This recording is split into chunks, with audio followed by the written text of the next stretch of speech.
ആദിയിൽ വചനമുണ്ടായിരുന്നു, വചനം ദൈവത്തോടു കൂടിയായിരുന്നു, വചനം ദൈവമായിരുന്നു. അവൻ ആദിയിൽ ദൈവത്തോടു കൂടിയായിരുന്നു. സമസ്തവും അവനിലൂടെ ഉണ്ടായി, ഒന്നും അവനെ കൂടാതെ ഉണ്ടായിട്ടില്ല. അവനിൽ ജീവനുണ്ടായിരുന്നു, ആ ജീവൻ മനുഷ്യരുടെ വെളിച്ചമായിരുന്നു. ആ വെളിച്ചം ഇരുളിൽ പ്രകാശിക്കുന്നു, അതിനെ കീഴടക്കുവാൻ ഇരുളിന് കഴിഞ്ഞില്ല. തൻ്റെ പ്രബോധനങ്ങളാൽ നമ്മെ ജ്ഞാനികളാക്കുന്ന സകലത്തിൻ്റെയും നാഥനായ ദൈവം വാഴ്ത്തപ്പെട്ടവനാകട്ടെ.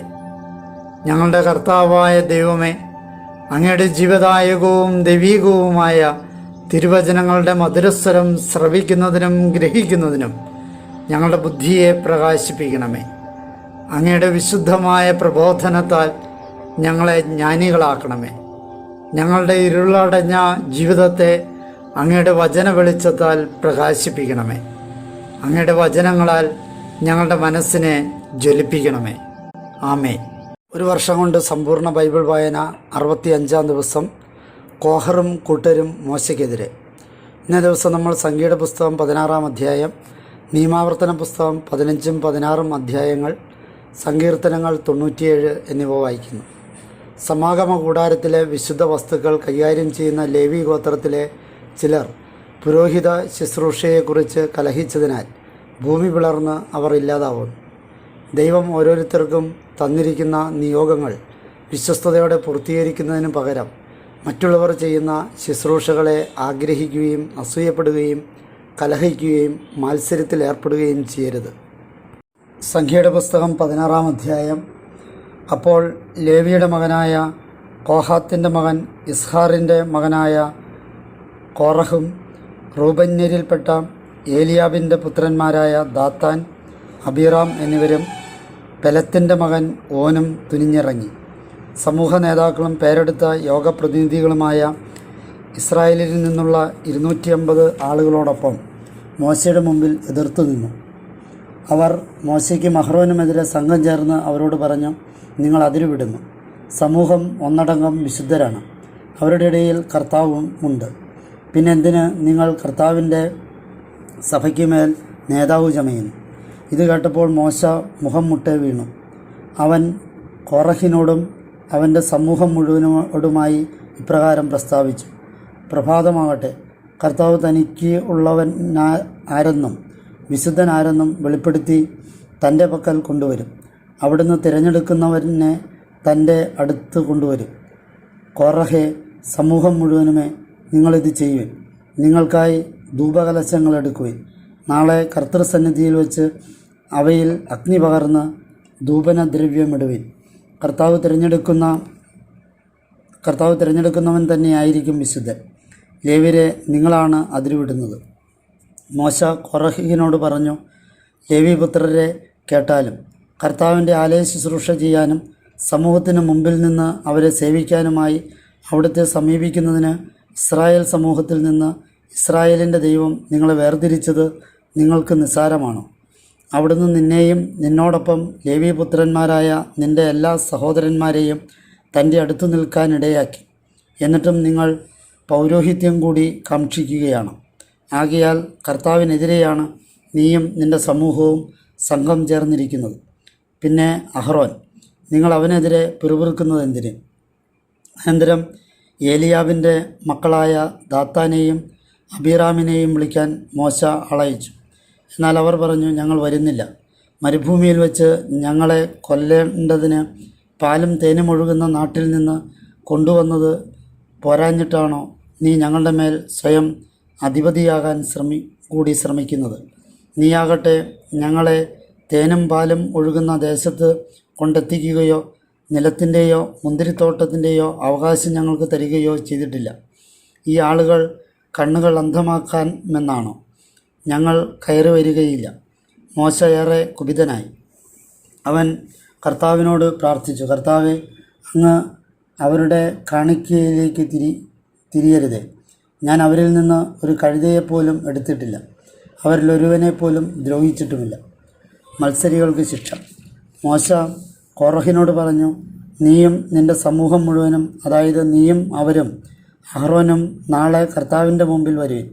നിങ്ങൾ ഓരോരുത്തരും സ്വന്തം ധൂപകലശമെടുത്ത് അവയിൽ കുന്തുരുക്കമിടുവിൻ. ഓരോരുത്തരും താന്താങ്ങളുടെ ധൂപകലശം കർത്തൃസന്നിധിയിൽ കൊണ്ടുവരുവിൻ.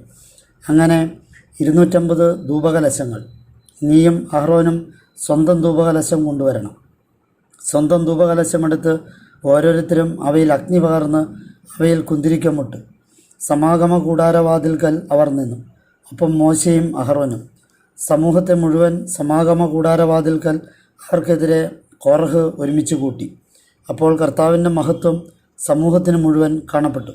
കർത്താവ് മോശയോടും അഹ്റോനോടും ഇപ്രകാരം വചിച്ചു: ഞാനിവരെ ഇപ്പോൾ ദഹിപ്പിക്കേണ്ടതിന് നിങ്ങൾ ഈ സമൂഹമധ്യത്തിൽ നിന്ന് വിട്ടുനിൽക്കുവിൻ. അവർ തങ്ങളുടെ മുഖം മുട്ടെ വീണ് പ്രാർത്ഥിച്ചു: ഓരോ ശരീരിയുടെയും ചൈതന്യത്തിൻ്റെ ദൈവമായ തമ്പുരാനെ, ഒരാൾ പാപം ചെയ്തതിന് അങ്ങ് സമൂഹം മുഴുവനുമെതിരെ കോപിക്കുമോ? കർത്താവ് മോശയോട് പ്രകാരം വചിച്ചു: കോറഹ്, ദാത്താൻ, അബീറാം എന്നിവരുടെ താമസ സ്ഥലത്തിൻ്റെ ചുറ്റും നിന്ന് വിട്ടുമാറുവിൻ എന്ന് സമൂഹത്തോട് ആജ്ഞാപിക്കുക. മോശ എഴുന്നേറ്റ് ദാത്താൻ്റെയും അബീറാമിൻ്റെയും അടുത്തേക്ക് ചെന്നു. ഇസ്രായേലിലെ ശ്രേഷ്ഠന്മാരും അവനെ അനുഗമിച്ചു. അവൻ സമൂഹത്തോട് ഇപ്രകാരം അഭ്യർത്ഥിച്ചു: അവരുടെ എല്ലാ പാപങ്ങളും മൂലം നിങ്ങൾ തൂത്തെറിയപ്പെടാതിരിക്കേണ്ടതിന് ദുഷ്ടന്മാരായ ഈ ആളുകളുടെ കൂടാരങ്ങളിൽ നിന്ന് നിങ്ങൾ ദയവായി ഒഴിഞ്ഞു മാറുവിൻ. അവരുടേതായ ഒന്നും നിങ്ങൾ സ്പർശിക്കരുത്. കോറഹ്, ദാത്താൻ, അബീറാം എന്നിവരുടെ താമസ സ്ഥലത്തിൻ്റെ ചുറ്റും നിന്ന് അവർ വിട്ടുമാറി. ദാത്താനും അബീറാമും അവരുടെ ഭാര്യമാരും മക്കളും ശിശുക്കളും പുറത്തു വന്ന് തങ്ങളുടെ കൂടാരങ്ങളുടെ വാതിൽക്കൽ നിലകൊള്ളുകയായിരുന്നു. അപ്പോൾ മോശ പറഞ്ഞു: ഈ പ്രവൃത്തികളെല്ലാം ചെയ്യാൻ കർത്താവാണ് എന്നെ അയച്ചിരിക്കുന്നതെന്നും അവ സ്വമേധയാ അല്ലെന്നും ഇതുവഴി നിങ്ങളറിയും. ഏതു മനുഷ്യൻ്റെയും മരണം പോലെയാണ് ഇവരും മരിക്കുന്നതെങ്കിൽ, അഥവാ ഏതു മനുഷ്യൻ്റെയും വിധി തന്നെയാണ് ഇവരുടെ മേലും വന്നുകൂടുന്നതെങ്കിൽ കർത്താവല്ല എന്നെ അയച്ചത്. എന്നാൽ കർത്താവ് ഒരു പുതിയ കാര്യം ചെയ്ത് ഭൂമി വായ് പിളർന്ന് അവരെയും അവർക്കുള്ള സമസ്തവും വിഴുങ്ങുകയും അവർ ജീവനോടെ പാതാളത്തിലേക്ക് താഴുകയും ചെയ്യുന്നെങ്കിൽ അവർ കർത്താവിനെ നിന്ദിച്ചിരിക്കുന്നെന്ന് നിങ്ങളറിയണം. അവൻ ഈ കാര്യങ്ങളെല്ലാം സംസാരിച്ചു കഴിഞ്ഞപ്പോഴേക്കും അവർക്ക് താഴെയുള്ള നിലം നെടുകെ പിളർന്നു. ഭൂമി വായ് തുറന്ന് അവരെയും അവരുടെ ഭവനങ്ങളെയും കോറഹിന് സ്വന്തമായിരുന്ന എല്ലാ മനുഷ്യരെയും സകല വസ്തുക്കളെയും വിഴുങ്ങി. അവരും അവർക്കുണ്ടായിരുന്ന സകലതും ജീവനോടെ പാതാളത്തിലേക്ക് താണു. ഭൂമി അവരെ മൂടി. അങ്ങനെ സമൂഹമധ്യത്തിൽ നിന്ന് അവർ ഇല്ലാതായി. അവർക്ക് ചുറ്റുമുണ്ടായിരുന്ന ഇസ്രായേൽക്കാരെല്ലാവരും ഭൂമി നമ്മെ വിഴുങ്ങാതിരിക്കട്ടെ എന്ന് പറഞ്ഞ് അലറി ഓടിയകന്നു. കർത്താവിൽ നിന്ന് അഗ്നി പുറപ്പെട്ട് ധൂപാർച്ചന നടത്തിക്കൊണ്ടിരുന്ന 250 പേരെയും ദഹിപ്പിച്ചു കളഞ്ഞു. നിയമാവർത്തന പുസ്തകം 15-ാം അധ്യായം. സാബത്ത് വർഷത്തിലെ ഋണമോചനം. 7 വർഷങ്ങൾ തികയുമ്പോൾ നീ ഋണമോചനം നിർവഹിക്കണം. ഋണമോചനം നടപടി ഇതാണ്: തൻ്റെ അയൽക്കാരന് വായ്പ കൊടുത്ത ഓരോ ഉത്തമർണനും കൈവായ്പ ഇളവ് ചെയ്യണം. അവൻ അയൽക്കാരനെയോ സഹോദരനെയോ പിഴിയരുത്. എന്തെന്നാൽ അവൻ കർത്താവിന് വേണ്ടി ഋണമോചനം പ്രഖ്യാപിച്ചിട്ടുള്ളതാണ്. അന്യനിൽ നിന്ന് നീ ഈടാക്കിക്കൊള്ളുക. എന്നാൽ നിൻ്റേതായി നിൻ്റെ സഹോദരൻ്റെ പക്കലുള്ളത് നീ കൈവെടിയണം. നിൻ്റെ ഇടയിൽ ദരിദ്രൻ ഉണ്ടാകാനേ പാടില്ല. കാരണം അവകാശമായി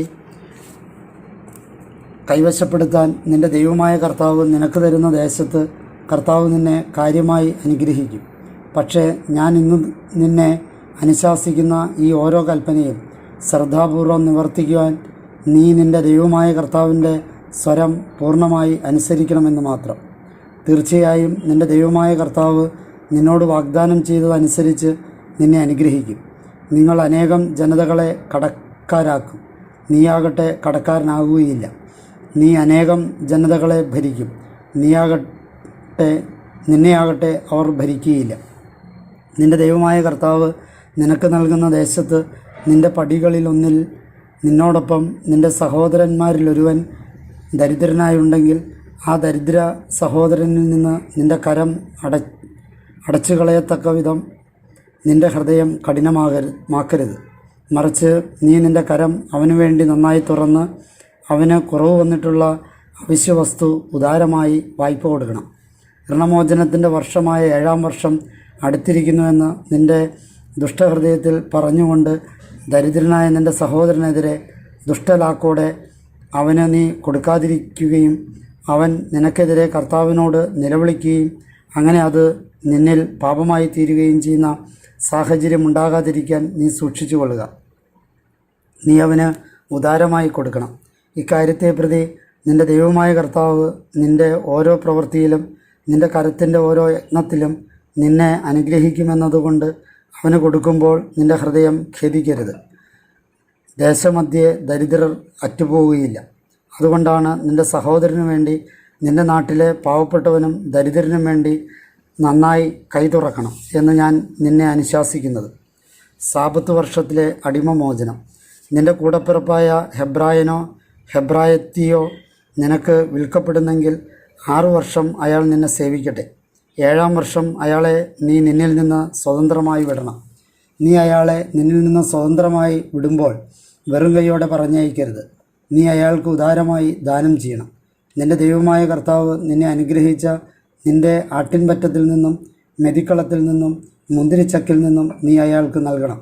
നീ ഈജിപ്ത് നാട്ടിൽ അടിമയായിരുന്നതുകൊണ്ടും നിന്റെ ദൈവമായ കർത്താവ് നിന്നെ പരിത്രാണം ചെയ്തതുകൊണ്ടുമാണ് ഇന്ന് ഞാൻ ഇക്കാര്യം നിന്നെ അനുശാസിക്കുന്നത് എന്ന് നീ ഓർക്കണം.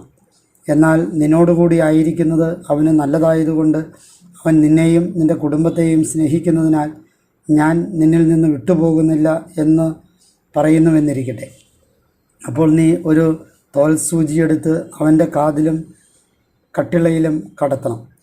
അങ്ങനെ അവൻ എന്നേക്കും നിനക്ക് ദാസനായിരിക്കും. നിന്റെ ദാസിയോടും നീ അപ്രകാരം ചെയ്യണം. അയാളെ നീ നിന്നിൽ നിന്ന് സ്വതന്ത്രമായി വിടുമ്പോൾ നിന്റെ ദൃഷ്ടികളിൽ അത് കഠിനമാകേണ്ടതില്ല. 6 വർഷം അയാൾ നിന്നെ സേവിച്ചത് വേതനത്തിൻ്റെ 2 മടങ്ങ് വേതനമായി ഭവിച്ചല്ലോ. നിന്റെ ദൈവമായ കർത്താവ് നീ ചെയ്യുന്ന എല്ലാറ്റിലും നിന്നെ അനുഗ്രഹിക്കുകയും ചെയ്യും. ആടുമാടുകളുടെ കടിഞ്ഞൂലുകൾ. നിന്റെ ആടുമാടുകളിൽ ആണായി പിറക്കുന്ന കടിഞ്ഞൂലിനെയെല്ലാം നീ നിന്റെ ദൈവമായ കർത്താവിനായി മാറ്റി നിർത്തണം. നിന്റെ മാടിൻ്റെ കടിഞ്ഞൂലിനെ കൊണ്ട് പണിയെടുപ്പിക്കരുത്. ആടിൻ്റെ കടിഞ്ഞൂലിനെ രോമം കത്രിക്കുകയും അരുത്. കർത്താവ് തിരഞ്ഞെടുക്കുന്ന സ്ഥലത്ത് നിന്റെ ദൈവമായ കർത്താവിൻ്റെ സന്നിധിയിൽ വർഷത്തോറും നീയും നിന്റെ കുടുംബവും അതിനെ ഭക്ഷിക്കണം. അത് വൈകല്യമായ മുടന്തോ അന്ധതയോ എന്തെങ്കിലും സാരമായ വൈകല്യമോ ഉള്ളതാണെങ്കിൽ അതിനെ നിന്റെ ദൈവമായ കർത്താവിന് ബലി അർപ്പിക്കരുത്. അതിനെ നിനക്ക് മലിനനും ശുദ്ധിയുള്ളവനും ഒന്നിച്ച് നിന്റെ കവാടങ്ങൾക്കുള്ളിൽ വെച്ച് തന്നെ കലമാനിനെ പോലെയോ പുള്ളിമാനിനെ പോലെയോ ഭക്ഷിക്കാം. പക്ഷേ അതിൻ്റെ രക്തം നീ ഭക്ഷിക്കരുത്. അത് നീ വെള്ളം പോലെ നിലത്ത് ഒഴിച്ചു കളയണം. നിയമാവർത്തന പുസ്തകം 16-ാം അധ്യായം. പെസഹ ആചരണം. നീ അബീബ് മാസം ആചരിച്ച് നിന്റെ ദൈവമായ കർത്താവിന് പെസഹ അനുഷ്ഠിക്കണം. എന്തെന്നാൽ അബീബ് മാസത്തിലെ ഒരു രാത്രിയാണ് നിന്റെ ദൈവമായ കർത്താവ് നിന്നെ ഈജിപ്തിൽ നിന്ന് പുറത്തു കൊണ്ടുവന്നത്. തൻ്റെ നാമം അധിവസിക്കാനായി കർത്താവ് തിരഞ്ഞെടുക്കുന്ന സ്ഥലത്ത് നിന്റെ ദൈവമായ കർത്താവിന് പെസഹയായി ആടുമാടുകളെ അറക്കണം. പുളിപ്പുള്ളത് നീ അതോട് ചേർത്ത് ഭക്ഷിക്കരുത്. ഈജിപ്ത് നാട്ടിൽ നിന്ന് നീ പുറപ്പെട്ടത് തിടുക്കത്തിലായതുകൊണ്ട് യാതനയുടെ അപ്പമായ പുളിപ്പില്ലാത്ത അപ്പം 7 ദിവസം നീ ഭക്ഷിക്കണം. ഈജിപ്ത് നാട്ടിൽ നിന്നുള്ള നിന്റെ പുറപ്പാട് ദിനം നിന്റെ ആയുഷ്കാലം മുഴുവൻ നീ ഓർമ്മിക്കുന്നതിന് വേണ്ടിയാണിത്. 7 ദിവസത്തേക്ക് നിന്റെ അതിർത്തിയിലെങ്ങും പുളിമാവ് കാണപ്പെടരുത്.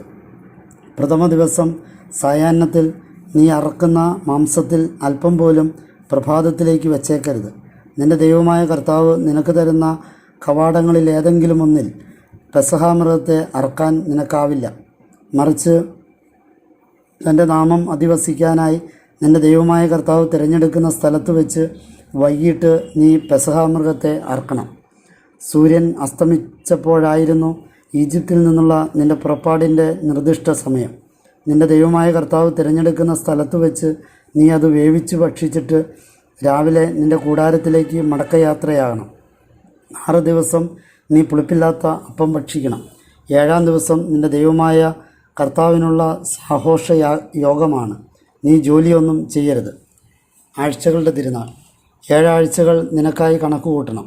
കതിരിൽ അരിവാൾ വെച്ച് തുടങ്ങുന്നത് തൊട്ടാണ് 7 ആഴ്ചകൾ നീ എണ്ണാൻ തുടങ്ങേണ്ടത്. നിന്റെ ദൈവമായ കർത്താവ് നിന്നെ അനുഗ്രഹിച്ചതനുസരിച്ച് നീ നൽകുന്ന സ്വാഭിഷ്ട കൈക്കാണിക്കയുടെ അളവുകൊണ്ട് അവിടത്തേക്ക് ആഴ്ചകളുടെ തിരുനാൾ ആഘോഷിക്കണം. നിൻ്റെ നാമം അധിവസിക്കുന്നതിന് വേണ്ടി നിൻ്റെ ദൈവമായ കർത്താവ് തിരഞ്ഞെടുക്കുന്ന സ്ഥലത്ത് വെച്ച് നീയും നിൻ്റെ പുത്രീപുത്രന്മാരും ദാസീദാസന്മാരും നിൻ്റെ കവാടങ്ങൾക്കുള്ളിലുള്ള ലേവായനും നിങ്ങളുടെ മധ്യേയുള്ള പ്രവാസിയും അനാഥനും വിധവയും നിൻ്റെ ദൈവമായ കർത്താവിൻ്റെ സന്നിധിയിൽ സന്തോഷിക്കണം. ഈജിപ്തിൽ നീ അടിമയായിരുന്നെന്ന് ഓർമ്മിക്കണം. ഈ ചട്ടങ്ങൾ നീ ജാഗ്രതയോടെ അനുവർത്തിക്കണം. കൂടാരത്തിരുന്നാൾ.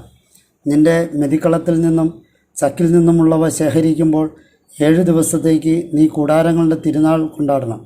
നീയും നിൻ്റെ പുത്രീപുത്രന്മാരും ദാസീദാസന്മാരും നിൻ്റെ കവാടങ്ങൾക്കുള്ളിലുള്ള ലേവായനും പ്രവാസിയും അനാഥനും വിധവയും ഈ തിരുനാളിൽ സന്തോഷിക്കണം. കർത്താവ് തിരഞ്ഞെടുക്കുന്ന സ്ഥലത്ത് നിൻ്റെ ദൈവമായ കർത്താവിന് 7 ദിവസം നീ തിരുനാൾ ആഘോഷിക്കണം. എന്തെന്നാൽ നിൻ്റെ എല്ലാ വിഭവത്തിലും എല്ലാ കരവേലയിലും നിൻ്റെ ദൈവമായ കർത്താവ് നിന്നെ അനുഗ്രഹിക്കുന്നുണ്ടല്ലോ. മാത്രമല്ല നീ സന്തുഷ്ടനുമാണ്. തിരുനാളുകൾ.